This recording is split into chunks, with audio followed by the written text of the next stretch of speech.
Bismillahirrahmanirrahim. Bismillahirrahmanirrahim. Bismillahirrahmanirrahim. Bismillahilladzi la yadurru ma'asmihi syai'un fil ardi wala fis sama'i wa huwas samiul alim. Alhamdulillah, alhamdulillahilladzi anzala sakinata fi qulubil mu'minin liyazdadu imanan ma'a imanihim.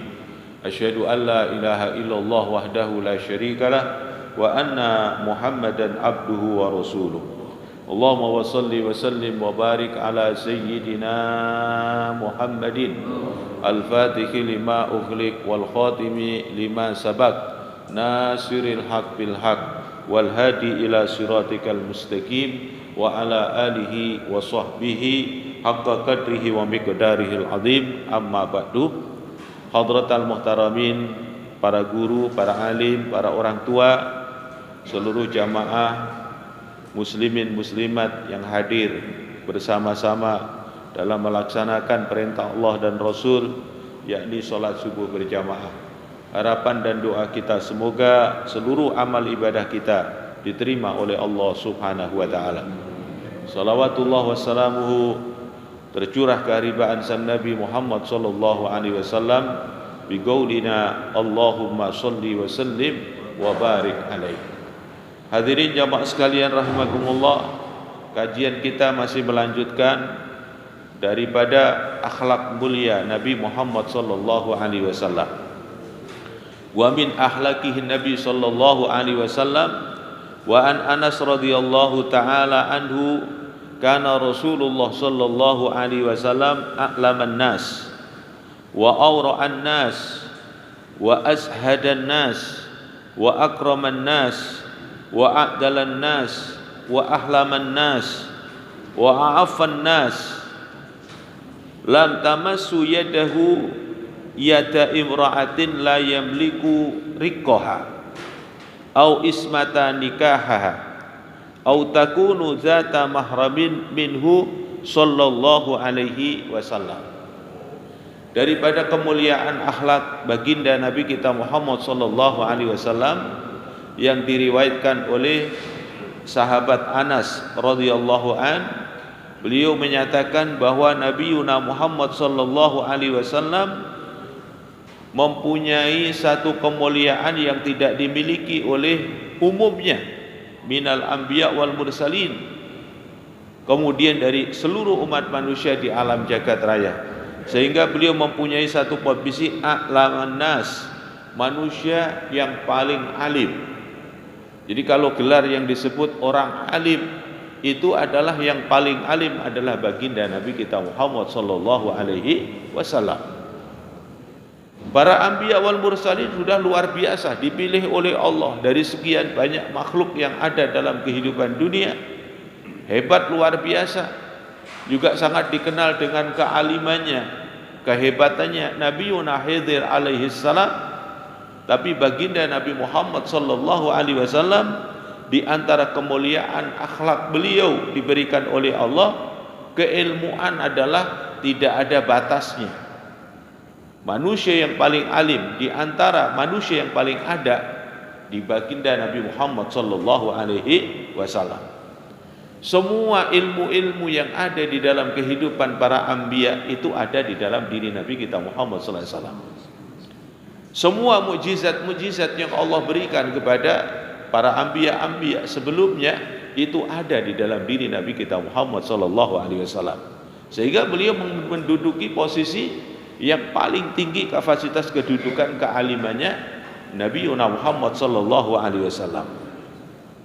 Kemudian juga disebutkan wa aura'an nas. Aura adalah orang yang wara'. Wara' artinya adalah menjaga dari sesuatu yang haram. Jadi baginda Nabi kita Muhammad sallallahu alaihi wasallam disebut oleh sahabat Anas bin Malik menyatakan adalah aura'an nas, manusia yang paling wara', menjaga dari keharaman. Sangat luar biasa beliau menjaga dari sesuatu yang diharamkan oleh Allah Subhanahu wa taala. Dalam satu sejarah diungkapkan ketika Salman Al-Farisi ini kepingin melihat bukti kenabian Nabi Muhammad yang ada di dalam kitab mereka pada saat itu yang dipelajari. Di antaranya adalah sifat wara' yang ada di dalam kepribadian Nabi itu tidak menerima sedekah. Artinya enggak menerima sedekah itu sedekah yang wajib itu, Pak, zakat.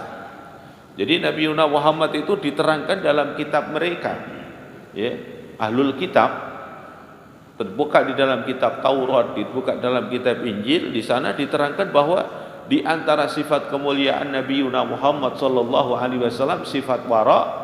Kemudian beliau itu tidak menerima sedekah wajib. Artinya apa? Zakat fitrah, kemudian zakat mal itu Nabi Muhammad tidak menerima. Dalam arti tidak menerima terus kemudian diambil intifa untuk Nabi Muhammad. Itu di antara sifat wara'nya Nabi Muhammad, ya.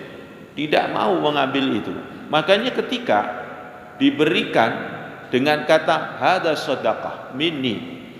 Jadi ketika ada seseorang menyatakan ya Rasulullah hada sedekah minni, ini adalah zakat dariku, maka Nabi Muhammad langsung memerintahkan kepada seseorang untuk yuqsim, membagi-bagi ilal fuqara wal masakin, sebagaimana yang tertera di dalam Al-Qur'an surat At-Taubah yang Allah menyatakan innamas shadaqatu lil fuqara wal masakin sampai akhir ayat. Jadi Nabi Muhammad ketika mendapatkan sedekah yang disebut adalah sedekah wajib, langsung diserahkan kepada salah satu sahabat untuk apa? Untuk membagi-bagikan kepada golongan 8 yang ditentukan oleh Allah Subhanahu wa taala.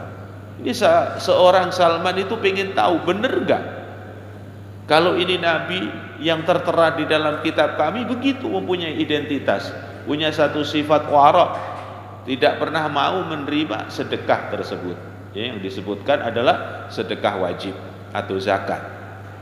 Kemudian diterangkan lagi di dalam identitas dalam kitab itu juga Nabi Muhammad disebutkan adalah yakbalul hadiyah, nerima hadiah. Hadiah artinya amaliyah sunnah. Ini hadiah, ya. Banyak kawan-kawan alhamdulillah banyak mengamalkan itu dalam bab hadiah, ya. Kita sering ketemu, ya, ketemu ulama, ketemu saudara-saudara muslimin mendapatkan hadiah. Apa itu hadiah? Diberikan hadiah siwak, diberikan hadiah ya itir, minyak wangi. Ini bagian dari sifat yang dimuliakan oleh Allah Subhanahu wa taala tentang kepribadian Nabi Muhammad sallallahu alaihi wasallam. Jadi Nabi Muhammad menerima hadiah. Maka ketika itu pengen tahu itu Salman, benar gak ini Nabi? Sifatnya adalah tidak mau menerima zakat dengan sifat wara' beliau, kemudian beliau baru mau menerima adalah hadiah. Maka beliau menyatakan, ya Rasulullah atau ya Muhammad Rasulullah, hadza atau hadhihi hadiyatan min. Ini hadiah dariku untukmu, diterima. Jadi bukti-bukti kenabiannya langsung dibuktikan pada saat itu. Ini diantara sifat wara' yang dimiliki oleh Nabi Muhammad sallallahu alaihi wasallam.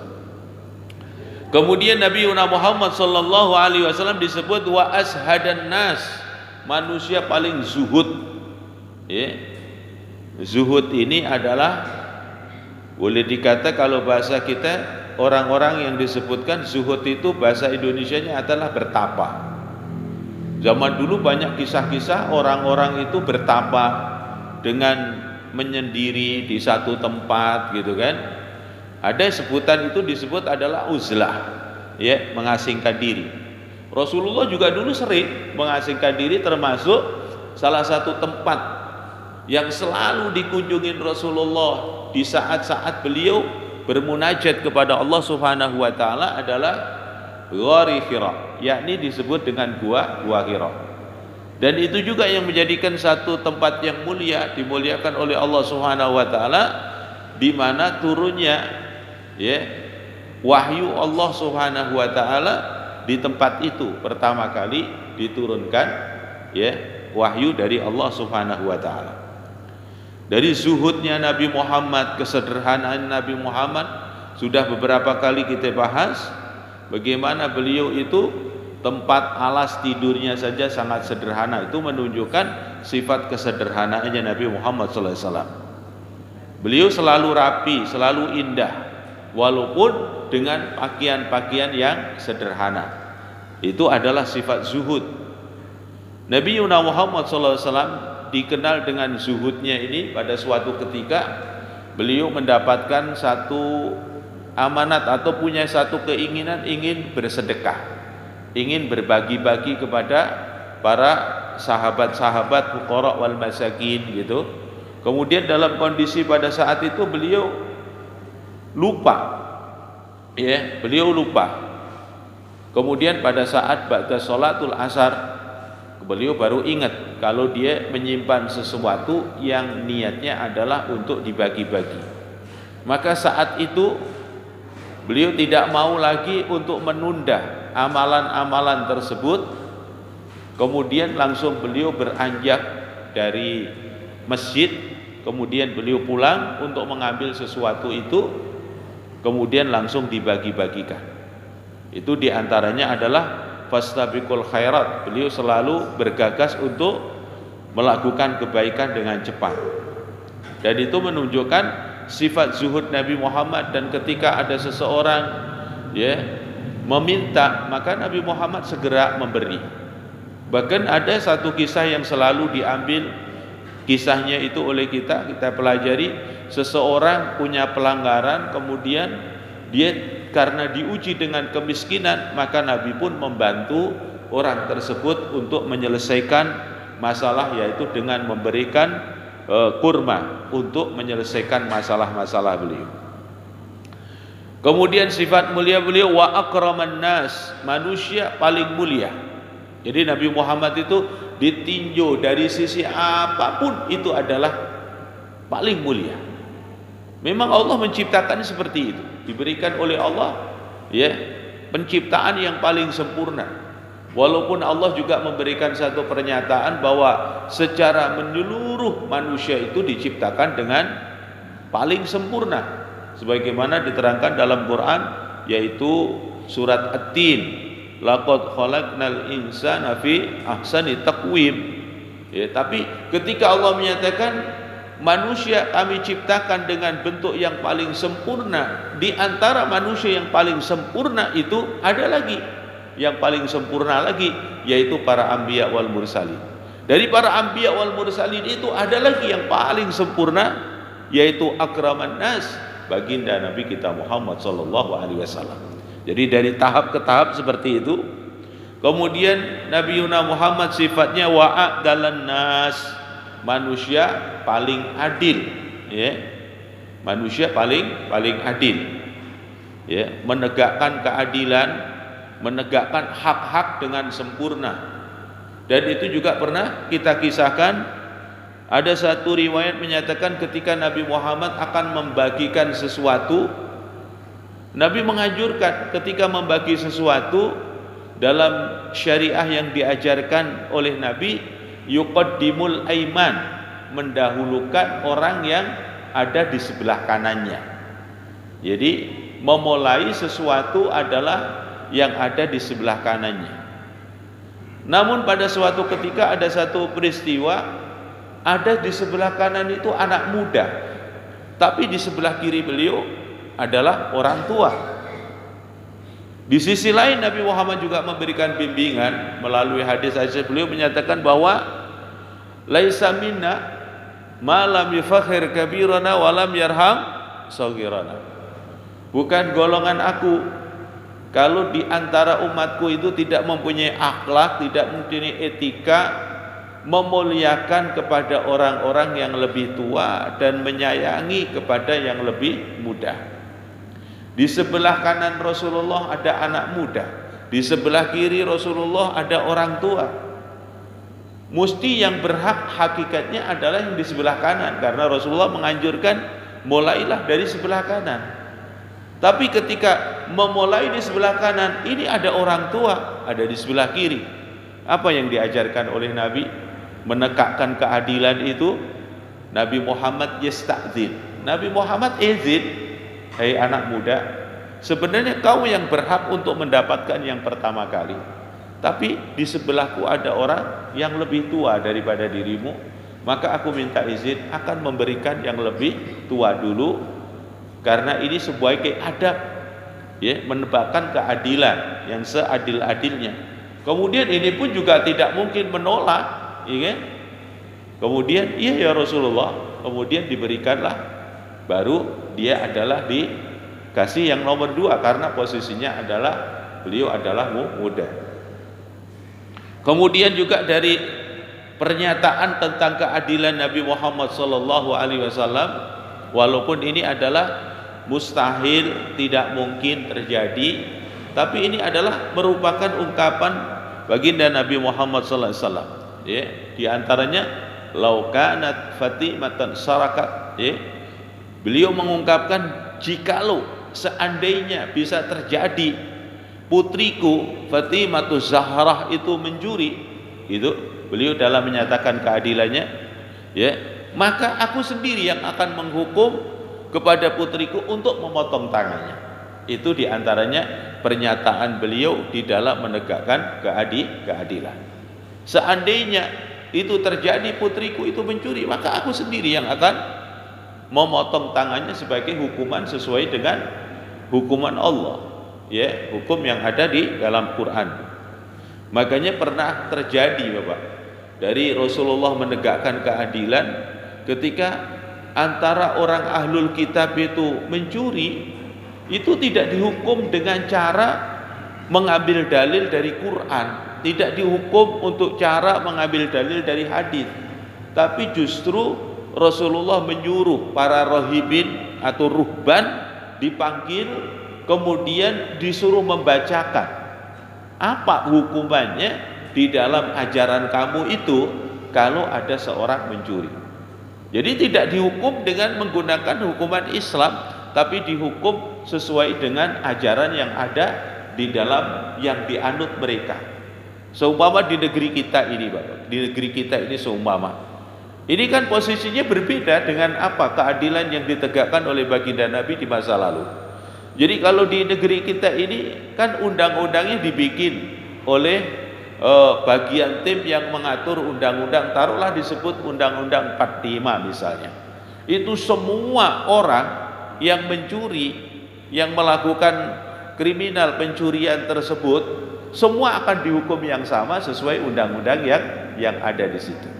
Tapi kalau di zaman Rasulullah tidak seperti itu. Dalam menegakkan keadilannya adalah ketika orang itu yang melanggar umat Islam, nanti akan dibuka Al-Quran apa hukumnya orang ini. Ketika orang Yahudi melakukan pelanggaran-pelanggaran, maka akan dibuka bagaimana dalam kitab Yahudi orang yang melakukan pelanggaran itu. Begitu juga Nasrani.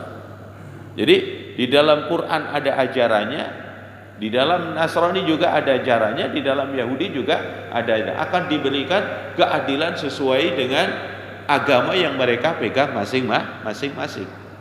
Itu yang terjadi bagaimana Rasulullah SAW menegakkan keadilan. Kemudian Nabi Muhammad SAW juga ahlaman nas, seseorang yang lemah lembut. Ya, Nabi Muhammad sangat lemah lembut.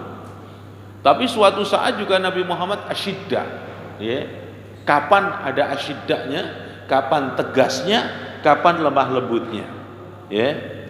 Kemudian dalam satu sifat kemuliaan Nabi Muhammad SAW, la tamassa yaduhu yada imra'atin la yamliku riqqaha.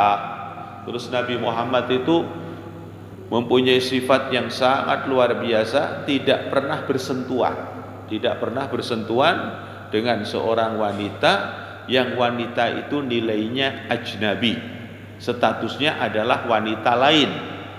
Tidak pernah bersentuhan Nabi Muhammad dengan wanita lain. Ya, lames yad biyad, lames jildin bijildin, tidak pernah. Ya, tangan sama tangan bersentuhan itu enggak pernah dengan seorang wanita yang lain. Artinya wanita yang dalam hukum Islam adalah tidak boleh bersentuhan itu. Mushafah satu misal itu tidak pernah terjadi. Ya.